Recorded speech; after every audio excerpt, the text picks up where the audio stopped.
Alan Titchmarsh. Hello.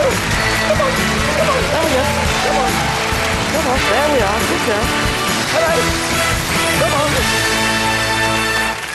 on. Come on this way. Welcome. There you go. A little bit of that. Go on. Welcome to Tuesday's show.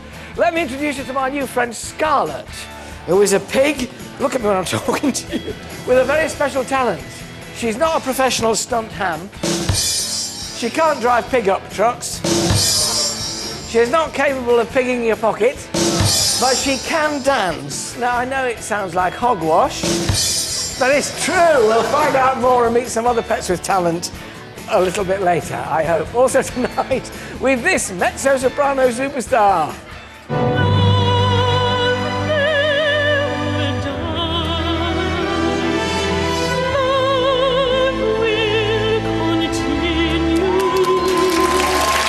More like it.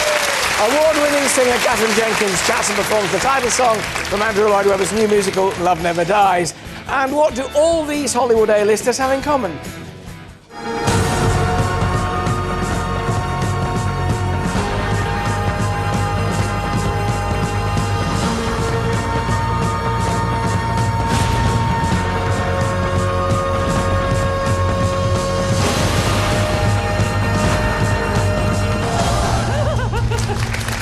The likes of Leonardo DiCaprio, Johnny Depp, Russell Crowe and Morgan Freeman all have a habit of teaming up with the same director. And later we'll reveal the dream duos who consistently create cinematic gold. Plus we've one of rock and roll's first superstars. Oh, Carol, I am but a fool. Darling, I love you, though you treat me cruel.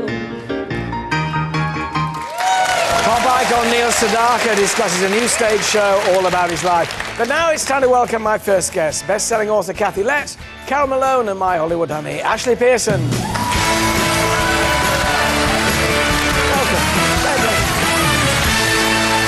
Oh, dear. Well, I was just going to say, we're talking about Spanx, you know, those things that women wear. Yes. You know, girls' undergarments. They're like that you fancy, trendy girdles. The fancy corsets, Why did seeing me walking on with a pig make you think of Spanx? Maybe it was the pig. I don't know. It just made us think about that. It was the pig. Maybe it was. The pig. Well, serious stuff first. Shall we get the serious stuff out of the way? But it is dreadful, really. This is... here we are, front page Daily Mail today, murdered for defying yobs. The couple who stood up to drug-taking gangs, playing loud music, shouting abuse, were killed. They'd set fire to this invalid cart outside the back door. Poison fumes drifted in the bungalow. 2 people dead. It's the most devastating thing, I think, isn't it, to read in your newspaper in the morning? Do you know what really, I was gutted when I read this, because this is actually murder, but my fear is that what's going to happen when they catch these yobs, they're going to say, we didn't mean to kill them, so they'll get off with diminished responsibility, and it's typical, there are no consequences for people. Those yobs targeted a Shelford home, so they knew they were going to harm somebody, and the old gentleman who died, he had emphysema. People with emphysema find it hard to breathe at the best of times, never mind when the smoke coming down their corridor. I mean, this was murder. It is appalling. They have to be caught and they have to be punished. But we also have to look at the causes, not just the effect. Why are these kids so alienated and angry? What is going wrong? I mean, they seem to think that optimism is some kind of eye disease. We have to address this problem. I don't care what causes it. I actually just want them put away. Well, also, I personally think if young kids are out doing this, their parents should face some penalty. Those kids didn't come out of nowhere like that. Yes, I mean, whether the parents also face some kind of legal problem, or whether if they're on benefits, if that can be taken away, there ought to be a way to punish the parents who raise these little animals, these monsters, who are terrorizing people, as Carol says. I think also sometimes that we don't make enough of the good kids in life who are doing good stuff. And the only thing we report is stuff like that. And therefore more and more kids from deprived backgrounds begin to think that's the norm and this is what we do. Is there any truth in that, do you think? We have to think about rehabilitation too, and putting kids in prison all the time. And prison's just a university to learn how to do bigger and better crimes. There has to be another solution. It doesn't matter where you're brought up. You know it isn't right to set fire to an old person's home. It doesn't matter how deprived your background is. You know that's not right. But people aren't born evil. What is causing these kids to go off the rails? We have to address that, or the rot will just set in. Something else in the article that was disturbing was it said they hadn't seen a policeman in that neighborhood in like a year. And, you know, in New York City, we had a real issue until our mayor came in and put a cop on every block in the city, and the crime went way down. Can we interrupt this now to go on to lighter items, because it's meant to be a bit of fun at 5 o'clock, this. So we tackle the serious as well. We also tackle the lighter, like Lady Gaga, who says no, because she's broken up with her boyfriend, and she now says she's going to be celibate. So is breaking up with your boyfriend the best way to be celibate, Ashley? You know what? Yes, I think it is. But you know what I love, in the short answer, but you know what I love about this is, here is somebody hugely popular, has an audience predominantly 12, 13-year-old kids, and she's saying you can be celibate and still have a lot of love in your life. Fine. And I think it's a fantastic message. A lot of very cynical men I know say, get married, and that way you'll be celibate. Catherine and Carol will be back a little bit later when, as Gordon Brown accuses the Conservative Party of ramping up public panic over crime, we ask, is Britain broken? And Ashley will return to reveal the Hollywood dream teams who never fail to deliver cinematic success. But for now, my thanks to Kathy Lett, Carol Malone and Ashley Pearson. Good. Now, the auditions for Britain's Got Talent have only just finished, and already a host of wannabes are starting to believe that they can follow in the footsteps of Paul Potts, George Sampson and Susan Boyle by becoming worldwide phenomena in their own right. But will this be the year that opera stars, street dancers and Scottish singers are all put in the shade by a pony that can count? It's time to meet the pets with talent. First up, it's David Bakewell and his pet pony, Star. David, welcome. Now, tell us a little bit about Star. Star is how old? Yeah, 15 years old, Dartmoor pony. Dartmoor Lives pony. at Hillside Animal Sanctuary in Norfolk, where there's over 1,000 rescued animals at the sanctuary. And what does Star do? Mathematical, all things mathematical. Counting. Adds up, takes away, multiplies by 2. Well, let's get on to adding up then. Give What me a do we number do? between 1 and 5. 1 and 5, 4. Between 5 and 10. 7. 7. Are you listening to Alan? Listen. 7, add 4. 4. Do it. No hands. 7, add 4. 1, 2, 3, 4, 5, 6, 7, 8, 9, 10, 11. How amazing! A magic pony. Yeah, well done. And she also does what? 2 times. 2 times table. Give me a number between 2 and 12. 2 and 12. Give her a bit of tapping. 2 8s. 2 times 8. 2 taps. There. 8 times 2. What's this? 1, 2, 3, 4, 5, 6, 7, 8, 9, 10, 11, 12, 13, 14, 15, 16. Look at that! Thank you, Star and David. And Julia. Thank you, Julia. Thank you very much indeed. Big round of applause for Star. Deserves more than that. Wonderful. Now then, we next go next to the floor. Stephen Howell with that pet pig, his pet pig, Scarlett.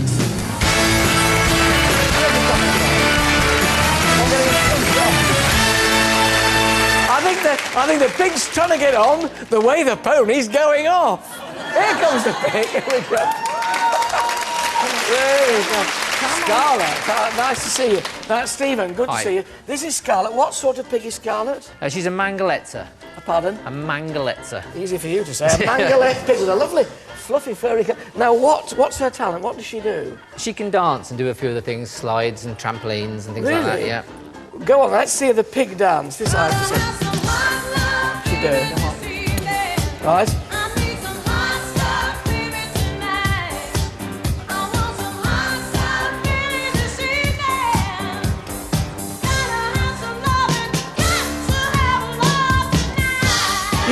Yes.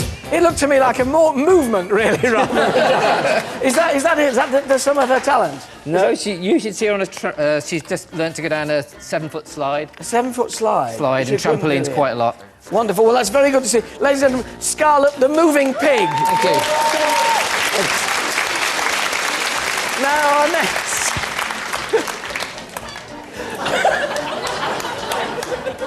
our next talent is Claudette Evans and Busby the dog. Good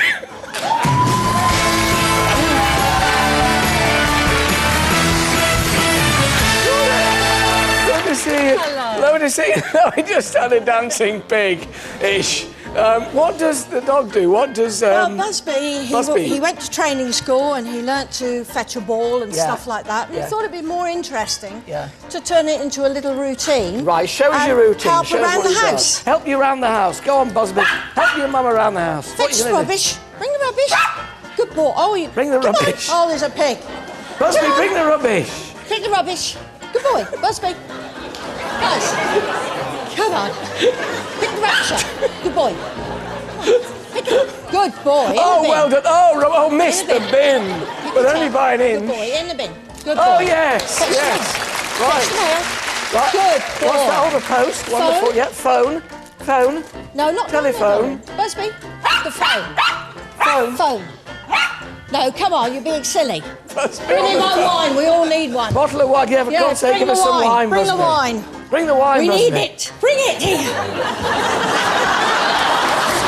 Sydney, ladies and gentlemen, Busby the dog.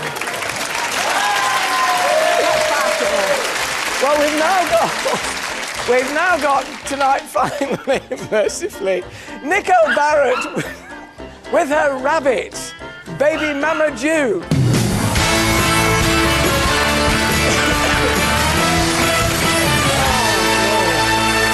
Nicolette. Hello. Well, we've had a pony that can count and a pig that moved and a dog that yapped a lot. What does your rabbit do? Show jump. Your rabbit show jumps. Yes, of course it does. Would you like to show us your rabbit show jumping? Yeah, Yes. can try. OK, here we go. We have a rabbit show jumping. Come on. Come on. Yes, 4 faults. Come on. This one. Come on. Beds down. Come on. Come on.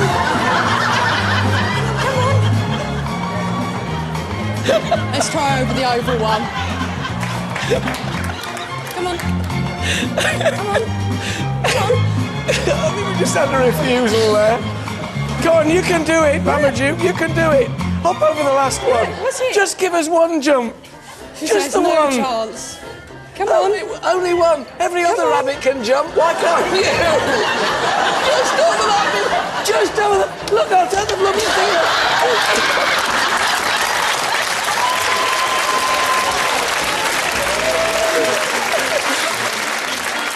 My thanks to all our pets with talent. Thank you.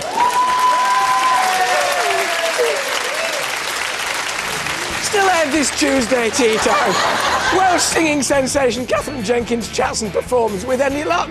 Alternatively, she might jump these jumps. Another music star, Neil Sedaka, discusses a lifetime in show business. We reveal the showbiz double acts who just can't seem to get enough of each other. I can think of a few of them. We'll be back soon.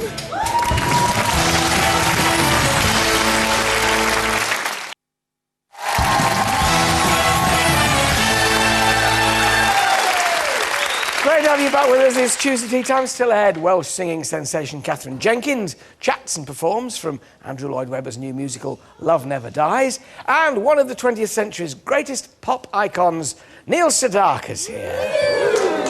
But now this Friday sees the long-awaited release of director Tim Burton's fantasy epic Alice in Wonderland. The film marks the 7th time Burton has worked with actor Johnny Depp, but they're not the only dream duos regularly creating movie magic across the pond. To tell us more, please welcome my Hollywood honey, Ashley Pearson. Nice to see you as always. It wasn't until you came up with this that I thought, oh, yes, they do have these sort of marriages made in Hollywood, as it were, of directors and actors. Well, I guess, you know, Hollywood is like any other industry. When you have a boss you particularly like, you want to work with them on as many projects as you can. And the actor-director relationship is a very intricate one about, I think, a lot of emotions and trust and all of that stuff. So what we've done is put together some of the most successful teamings that exist in the world today. Now, Tim Burton and Johnny Depp, they've done quite a good few together. How many have they done? Well, this is Alice in Wonderland is their 7th film together. They've worked together 6 previous times, and these two are almost, well, Johnny calls him a brother and a mentor, but they really are. They almost seem to read each other's mind. And it's been said that when Johnny plays a part, like in the role Edward Scissorhands, he actually seems to somehow channel Tim Burton. For example, in that movie, he was trying to kind of express Tim's awkwardness with people, particularly when he was younger. Well, it's quite clear that in Alice in Wonderland, playing the Mad Hatter, he's explaining that Tim Burton is bonkers. Here we are.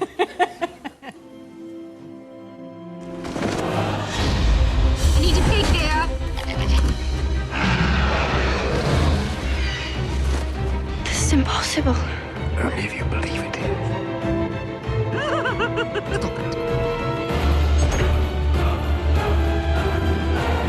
Alice, you're terribly late, you know. Naughty. Looks great, doesn't it? It's how they do it. You look at Helena Bonham Carter and think, well, that's Helena Bonham Carter. Where does she stop and the rest begin? It looks tremendous. It opens this Friday, and there's a really strong Brit presence in this film, I should say. In addition to Helena, as you mentioned, it's Stephen Fry, Christopher Lee, and Alan Rickman all in the movie. It's a reworking of the tale. Actually, Alice is 17 years old, goes back to Wonderland, doesn't remember she's ever been there before, but ends up trying to save the people from the dreaded Red Queen. It looks absolutely tremendous. I always found Alice in Wonderland when I was young, you know, the book by Lewis Carroll, a little bit scary. And I feel exactly the same when I look at the clip for your next film, which is starring Leonardo DiCaprio, which is this one, Shutter Island. So this female prisoner, Rachel Solando, escaped sometime in the last 24 hours.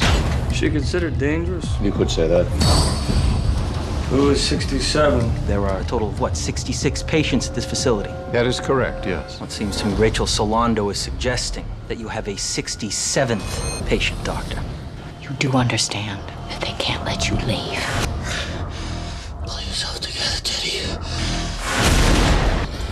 I'm dying to see this movie. I am dying They to are see this so movie. clever with these trailers, aren't they? You look at that and you think, I have to see that movie. Well, this, of course, is Leonardo and Martin Scorsese, and they have worked together. In addition to this movie, they worked together 3 times previously. This is their 4th collaboration, very similar to how Martin worked with Robert De Niro in the early stages of his career. He seems to have kind of taken a real shine to Leonardo DiCaprio and putting him in different vehicles. This movie is very disturbing, like you said. It's about a disappearing patient, a mental patient at a very kind of creepy hospital, and it seems like the doctors are involved in some very unethical stuff. And it's really supposed to be a modern-day Alfred Hitchcock movie, which I think sounds great. It took in $40 million the first weekend, so an awful lot of people are paying to see this right now. Not remotely similar to Robin Hood. Well, you know, this movie looks so good. What we've seen, bits of it, just look tremendous. And Russell Crowe and Ridley Scott, who, of course, we all remember them. Gladiator. Gladiator, that was their first collaboration together, and it was a marriage made in heaven. This is their 5th time working together, Ridley and Russell, but it may be their last. Oh. Apparently, according to sources on the set, they fought like, really, I guess like an old married couple on this movie, and there was a lot of tension. What's interesting about this pairing is Ridley is not an actor's director. He's really about the action scenes, a lot of actors, and Russell's not a director's actor, so you've got 2 difficult people. Well, let's have a look at the work of the unhappiest unmarried couple in Hollywood. I declare him from this day forth to be an outlaw,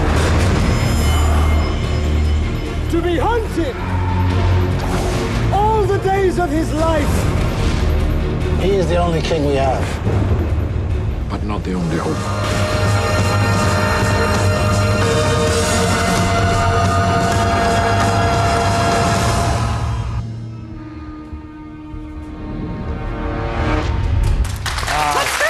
Gladiator with a bow and arrow, really. It is Gladiator with the bow and arrow. It really is. And at 45, he's the oldest actor to ever play Robin Hood. Well, talking of old folk, Invictus, bless him, all about Nelson Mandela. Yeah, and this is the collaboration Clint Eastwood and Morgan Freeman. This is their 3rd project together. The other 2 times they've worked together, $1 Million Baby and Unforgiven, 8 Oscars between those 2. So they're really a good luck charm. In fact, Clint calls Morgan his lucky charm.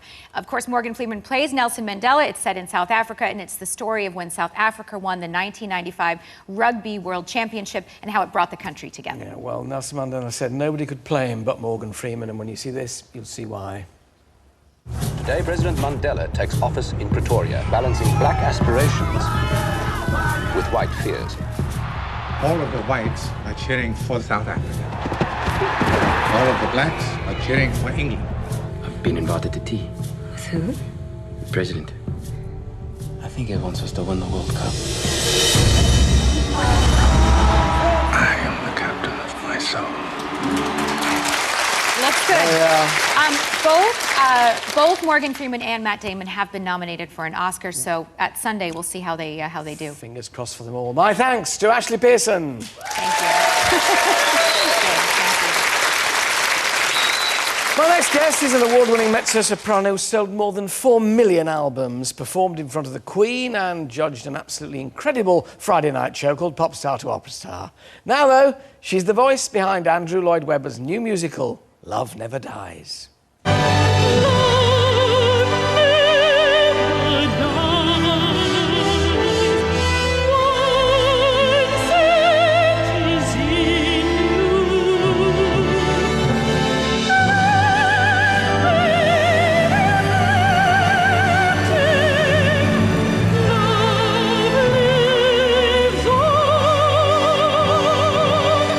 Please welcome Catherine Jenkins.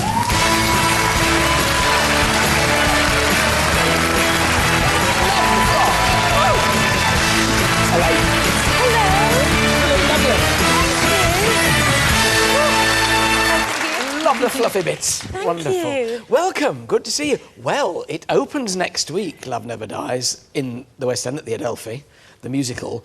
You've got the honour of singing this on discs. How did this come about? This, for me, is such a massive honour because when I was little, my sister and I, we used to have the Andrew Lloyd Webber Easy Piano book. And my sister would play it and I would sing all the songs. And then a few months before the end of last year, I got a call, invited me to Andrew's house, and he asked me to sing the lead track. And I'm so thrilled. It's such a beautiful song, and I'm really, really, really pleased he asked me. It's going to be interesting, this, because the not the soundtrack, but it's for the stage cast CD is obviously going to come out. Yeah. So in a way, are you in direct competition with? Oh gosh, no. I mean, the cast the recording is, it's going to be amazing, and it's the full thing. And I just feel, as I said, really honoured that he's asked me to do this, and that I'm able to put this on the new album. So it's going to be on Believe, which comes out again in March. So it'll be a new version of the album. You never stopped, because I mean, we had the pleasure of up until last weekend of working on Pop Star to Opera Star. You and Rolando became quite a duo there as the mentors, the mad, wonderful Rolando Villazon. Did you have a good time? I loved him. I loved the whole show. I mean, I don't know what to do with myself now on a Friday night. I feel like we're back in that mode. It was brilliant. And I used to be a singing teacher before I got the record deal. So I loved the fact that I was back in the week working as mentors with the singers. And didn't they come on so well? I mean, the journey that they went through. I don't think any of us expected them, and the likes of Bernie and Darius and Marcello doing those amazing notes. I think people thought, oh, this will be so embarrassingly taken. And they were incredible, I felt. I really, really was impressed with them. I thought that they did so well. And it was a tough final, I think people, were pretty much split down the middle. I know that, Darius won, and I think he's going to go on and do really good things. I did hear that, I don't know if it's true, I heard that he got 50.1 and that Bernie got 49.9. That's what I was later told. Wow. How true that was, I don't know. But you've got the taste for judging now. A little bird tells me, or I read in the paper, that as Danny Minogue is not doing X Factor, that Catherine Jenkins has said, I'm free. Is that true? No, I didn't say that. But having done this, I did really enjoy it, and I think I surprised myself. I thought that I would be the nice one on the panel, and apparently I was more the strict one. Oh, you did become known to the rest of us as Miss Jenkins. Miss Jenkins. There was a moment when I realised that you were taking your role as mentor seriously, and that was when Darius hadn't practised the song he was meant to practice. And there was a shot of Catherine at the other side of the room going... and it was just pure, how dare you? And I thought, oh, she is taking this very seriously. Well, so you can be tough then? I didn't think I was going to be tough, but I think you need to be honest with people and say it how it is. And I do get fed up when I watch these talent shows where people are really, really nice about things that weren't really that good, because then it's difficult to, properly explain, especially on our show. People were voting, and I think Rolando and I were there to sort of guide people and to say if it was good or bad, and that's what we needed to do. Constructive criticism. Yeah. Well, you won't have Friday nights to worry about for too long, because starting tomorrow, you're on tour. I am. I'm going out. You don't get Darcy Bustle this time, though. You're on your own now this time. Which is quite frightening. But when I did Viva La Diva, I had Darcy and we played the arenas then, so I got a bit of a taste of it that time. But this is my first solo arena tour. And I've got Kim Gavin again, who choreographed our show, and he did the Take That circus tour. He's choreographed something amazing. I mean, it's really a spectacular rather than just a classical concert. It's not enough now, Catherine, is it, just to stand there and sing? No. You've got to offer so much more. Are you confident with that? You like the movement bit? I do like the movement bit. I do find it quite challenging, and there is, I can't say too much, but there is one moment in the show where all I can say is, thank goodness I've got insurance for it. I think my mum is going to freak. She's Are we not even talking going to about believe... leaving the ground? Maybe. Maybe. Yeah, it's quite frightening, but I'm loving it. Well, good luck with that. Good Thank luck you. with, You'll have to with come the to CD. the London I show. shall. I'd love to come and see you. Come and see you doing it properly, as it were. Yes. Mind you, you had to do it properly as well in Popstar to Robstar, both you and Orlando. And I did feel you when you had to judge and then get up and sing. But Yeah, that bit was quite difficult, but lovely to sing with them. If you thought that was a challenge, the tour would be good, wouldn't it? Yeah. Add to that. Catherine will be back a little bit later to perform the title song from Andrew Lloyd Webber's much anticipated musical Love Never Dies. But for now, my thanks to, as we used to call her, Dame Catherine Jenkins.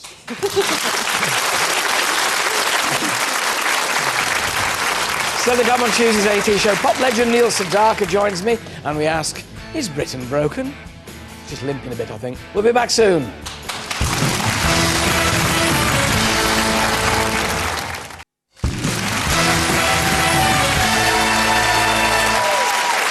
Welcome back to Tuesday's AT show. Still ahead, one of rock and roll's first superstars, Neil Sedaka's here, and Catherine Jenkins returns to perform the title song from the new musical Love Never Dies.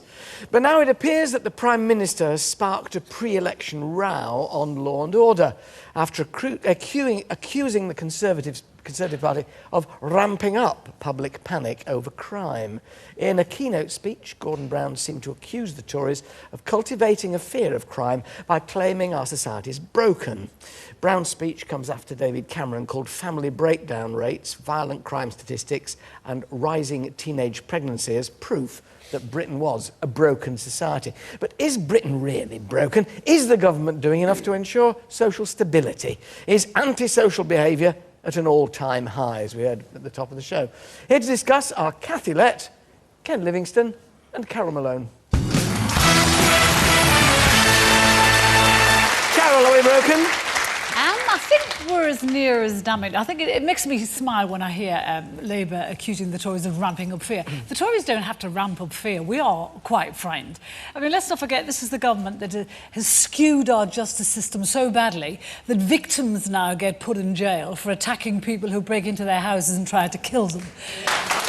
This is also the government that tells magistrates and judges not to put violent criminals in jail because there's no room in the jails. This is also the government that promised to build more jails to house violent criminals, but have reneged on that as well.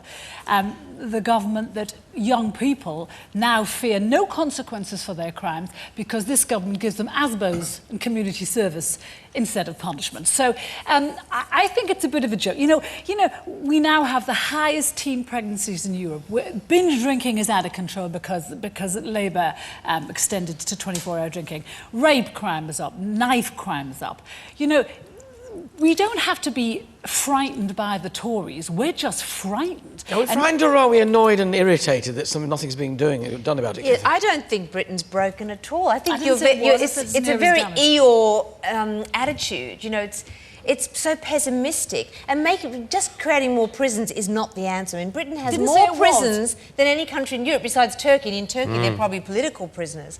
You know, we even have more prisons than Russia. It costs £140,000 a year to keep one person in prison. It'd be much better. Let's, rather than just go into statistics, why is Britain not broken? And what are the signs that we're not broken? Well, OK, I'm a perfect example. I come from two generations of convict stock. In 1788, if Britain's broken now, you were shattered then. Australia was created as an open prison where you dumped the underclass. But and now look how we reinvented you live a very ourselves. middle-class life now. It's not broken for you. It's broken for the vulnerable and the people who don't have much money. It's not broken for people like you. Ken. What Kay said is true. We have more people in prison than any other country in Europe. The problem is 4 out of 5 people going into prison were kicked out of school. They can barely read or write. They stay in prison.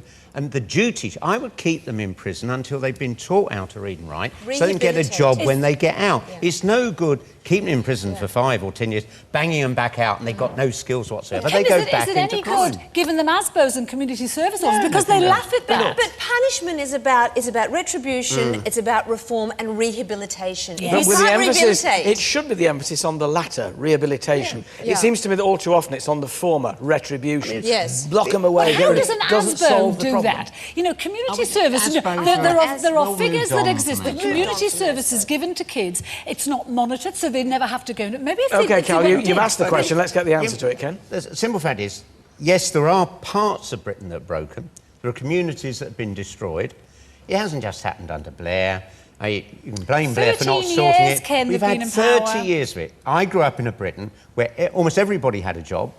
People tended to look after their local neighbourhood and community. Then manufacturing got wiped out, and that's what sustained working-class men with respect and a decent income. And a lot of those jobs have, well, 2 million manufacturing jobs went. We got cheap jobs, insecure jobs, and a lot of families broke up under that pressure. Yeah. Do you know what I think is really tragic? I think what this government has done, it's taken away hope from the British people. Not because all the British people. I think people feel pretty hopeless about what's happening now, and they don't know where to turn. The election is upon us, and people don't know where to turn. They don't know what to do. It's about education, and the point I was trying to make about how it costs £140,000 a year to keep someone in prison, it's less to send them to Eton. You know, it's cheaper to give them a good education and give them something rather than they go and kill. Send them all to Eton. I think that's the solution. Rather than they go and kill more old people on the streets for no reason. Hang on. I mean, I don't know the figures nationally. I know in London, 8 years ago, 222 people were murdered. It went down each year. It's carried on going down under Boris. I think it's 140. We've almost halved the number of... Now, you might say a lot of the other crime statistics are garbage, but bodies on the floor, we do count, we do get... And whereas a decade ago, the clear-up rate was only about 70%, now virtually every murder gets solved. But you see, we're not told that, are we? Isn't to some extent the media at fault here? Well, there you are, it doesn't sell papers. And I'd say one thing, if you do opinion polls about who's most terrified of crime, it depends on what paper you read. Some papers are just... I mean, there's this thing in the newsrooms. They say if it bleeds, it leads.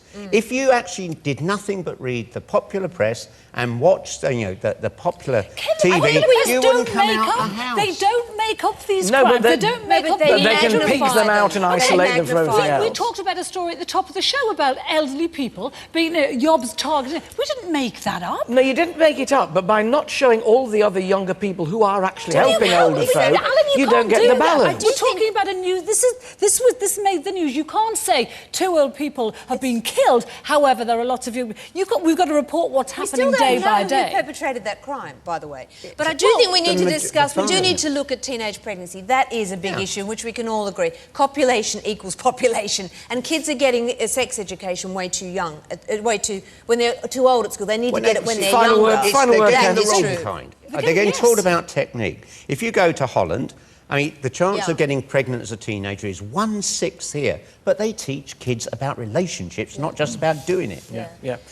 Teachers, parents, lots of responsibility. My thanks to Kathy, to Ken and to Carol. Thank you. So ahead in Student Tea Time, Neil Sedaka discusses a lifetime in show business without beating anybody up. And Catherine Jenkins performs the title song from Andrew Lloyd Webber's much-anticipated musical, Love Never Dies. We'll be back in a tick.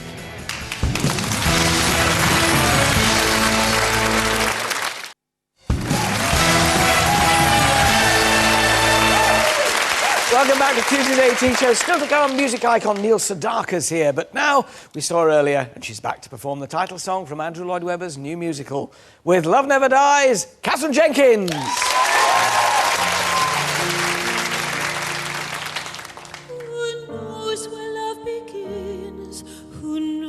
What makes it start? One day it's simply there, alive inside your heart. It slips into your thoughts, it infiltrates your soul. It takes you by surprise, then seizes full control. Try to deny it and try to protest, but love won't let you go. Once you've been possessed. Love never dies. Love never falters. Once it has spoken, love is yours. Love never fades. Love never alters. Hearts may get broken. Love endures. Hearts may get broken. Love endures. As soon as you submit, surrender flesh and bone, that love takes on a life much bigger than your own. It uses you at will and drives you to despair and forces you to feel more joy than you can bear. Love brings you pleasure and love brings you pain, and yet when both are gone, love will still remain.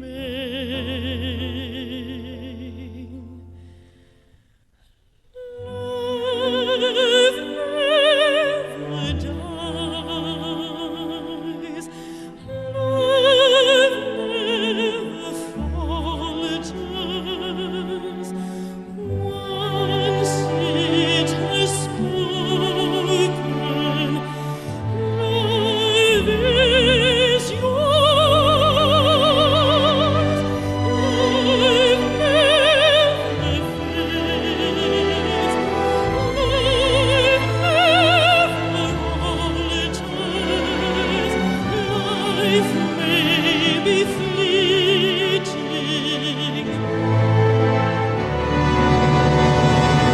Love never dies. Love will continue. Love keeps on beating when you're gone.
Wonderful stuff. Catherine's tour kicks off in Birmingham tomorrow, and Love Never Dies is previewing now at London's Adelphi Theatre. Fab. Thank you, Catherine. My final guest tonight is arguably pop's ultimate survivor, with a career spanning 6 decades and with more than 50 hit albums to his name. And even he has a star on the Hollywood Walk of Fame. Now he's following in the footsteps of these music legends and having his life story turned into a stage show. Well, the Lord bonds on the right way. Now that old Mackie's back in town. Oh, what a night. Oh, what a night. We will rock you. No. We will rock you. Mamma mia. Now I really know. My, I should not have let you go. Please welcome Neil Sedaka.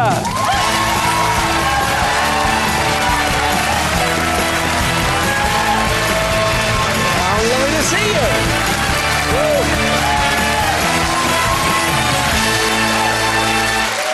Neil, it's lovely to lean on your piano again. It's a few years since I did this. It was Pebble Mill. Yes. Pebble Mill. 14 years ago, gosh, don't we look the good? same. Don't we? Absolutely. Don't we? I bet now the ultimate tribute at the Churchill Theatre in Bromley, starting on Thursday, the Laughter in the Rain, the Neil Sedaka story. So you've actually got your own show now. I haven't seen it. Lieber and I flew over just to see the premiere, and it's going to be a surprise and a great thrill to see my life unfold in front of me. Long overdue. The greatest pleasure about this is leaning on here and hearing you play some of your... I mean, the one that forever you'll be associated with must be Happy Birthday, Sweet 16, I guess. Well, you know, I've been working, writing 58 years. 58. And the songs have been part of my life. They're very special to me. Give us a bit of whatever you fancy. What would you like to do? Oh, Carol, I am but a fool. Darling, I love you, though you treat me cruel. And then I wrote, tra-la-la-la-la-la-la-la-la, happy birthday, sweet 16. But what about this? Is this the way to Amarillo? Yes. Every night I've been hugging my... I'm such a song plugger. I don't know, but the thing is that people forget you sound because Tony Christie then came in with it years after you, and made it a hit for you all over again. Was that a surprise? Well, yes, it was the same record many, many years later, and it's one of the biggest sellers of the 21st century. But you promised to sing me... I love my calendar, girl, each and every day of the year. You ready? January, you thought the year all fine. February, my little Valentine. I'm gonna march you down the aisle. April, you're the Easter Bunny. When you're terrific. I won't kill you in all ways. Do you still? Because I mean, all these hits, but you wrote for Elvis Presley. Oh, yes, he did. Solitaire's the only game in town.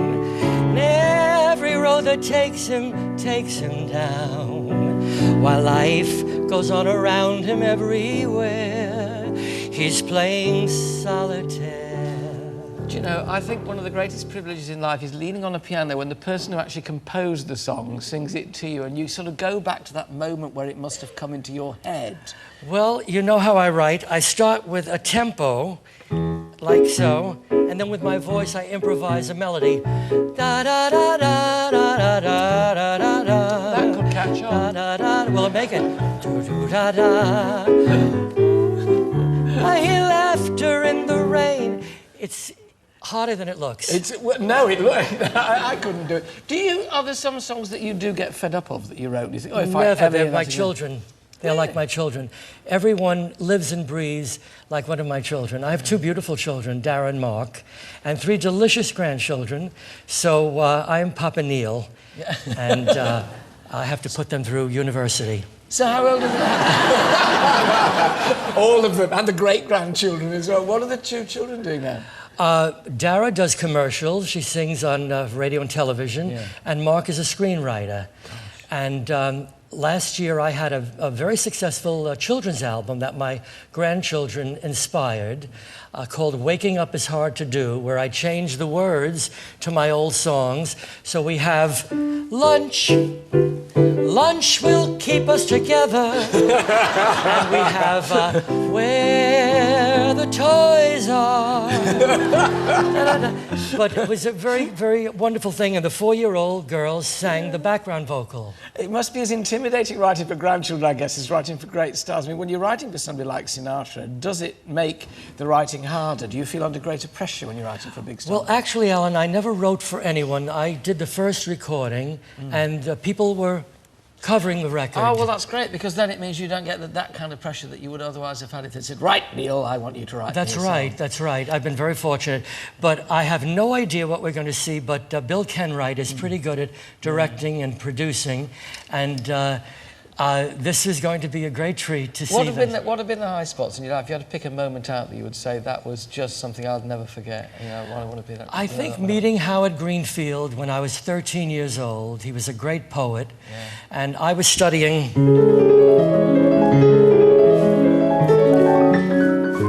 was studying to be a concert pianist. And he gave you the lyrics and made you into a popular songwriter. Yes, and when I was 13 years old, so that moment, I think, stands out in my mind. I never thought I'd be writing and singing pop music. Well, we're so glad that you did and that you had the comeback to end all comebacks, just ferocious, absolutely wonderful. Churchill Theatre Bromley starts on Thursday. Been a great pleasure to talk to you. Ladies and gentlemen, Neil Sedaka. See you tomorrow with Elaine Page and Carol Vorneman. Bye-bye for now. Five-time World Cup winners Brazil face the Republic of Ireland tonight, and you can see it live on ITV1 at 8. But after the news, well, it seems Nathan's irrational behaviour is far worse than Maisie's. So what next for him? Emmerdale is at 7.